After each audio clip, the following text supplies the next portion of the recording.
Once upon a time. Si Peppa at George nagbabasa ng story. Oy, walang utak na tanga. Tignan mo to Ito ang mga fairy, George. George, wag kang tumawa. At ito, George, ang mga tatlong bear. Ito yung mga kupal na family. Ito ang Lola at yung Mr. Wolf. Putang inang pangit. Wow. Kaya George, wag kang pumunta sa puti na van. Dahil makikidnap ka. Sige ate. Kaya pala nag-zero ka sa math. Magbasa ka, wag mag-ML, tanga. Peppa at George, punta tayo kay nanay at tatay. Ma, nagbabasa lang kami ng story. Mamaya mo na yan, itabi mo muna lang para kumain tayo ng potato. Palagi ka naman gutom sa patatas, daddy. Di pa naman ako kumain. Hoy, daddy, sasakay pa tayo dito sa kotse? Tanga, hindi tayo magdadrive, maglalakad na tayo. Tara na, punta na mag-exercise. Daddy, bakit hindi tayo magkakotse? Lakad ang layo naman doon kay nanay at tatay. Anak, tumahimik ka nga, ang ingay mo naman. Bakit ba tayo maglalakad doon, hindi na magkotse ba? Walang gasolina, Peppa. Mas maganda maglakad kaysa sa kotse. Ano ba naman yan? Ayaw ko maglakad Gutom na ako. Peppa, pupunta tayo sa forest. Huwag ka naman magtampo. Ay, nako. Ang mga baboy family pupunta sa park. May malaking aso doon. Pa, malapit na ba? Gutom na ako Hindi pa, Peppa. Nandun pa lang tayo. Malayo pa. Hinako. Ang ulam natin sana gulay, hindi potato.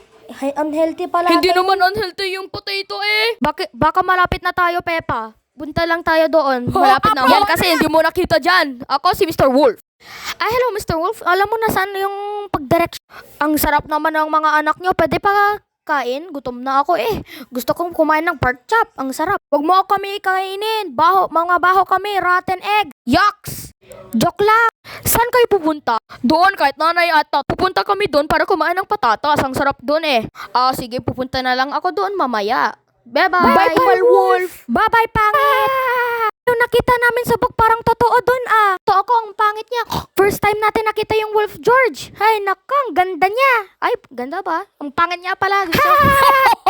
Dadipig ba yung mga directions, Pucha, ano ba to? Hindi ko naman alam kung paano to. Bahay pa dun, punta tayo dun ata. Toba ba ito? Multo ba dyan bumukas, ha?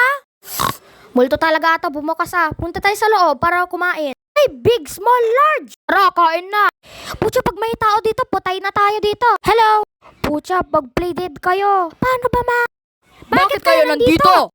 Ay, ang akala namin wala po ang tao. Gutom na ako, kainin ko na lang yung pagkain nyo, pwede? Putang ina, mag-shut up ka nga. Saan kayo pupunta dito? Ano ang mga pangalan nyo? Kainin namin sana ito pero nagugas kami ng kamay. Saan kayo pupunta? Doon kay nana at tatay po. Sorry po, pumunta kami sa bahay ninyo. Pwede po kami lumabas na dito para pumunta kami kay nanay at tatay. Saan ba ang mga direksyon? Punta lang kayo dyan para makita mga nanay at tatay. Bye-bye, Bear family. Goodbye, mga pork chop. Mami, malapit na ba tayo? Gutom na ako, Diyos ko! Kumain na sana tayo! Oo, Peppa, malapit na tayo. Kain na tayo ng potato, yay! Malapit ka na masaba! Fuck you! Magpa-diet na kasi ikaw, daddy!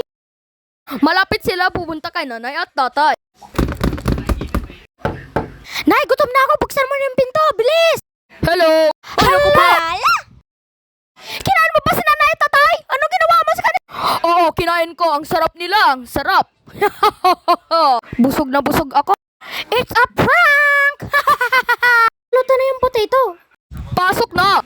Hello, best friend! Oh my God, Wendy Wolf, kumusta? Gutom na ako! Nasaan yung pagkain? Nandito na!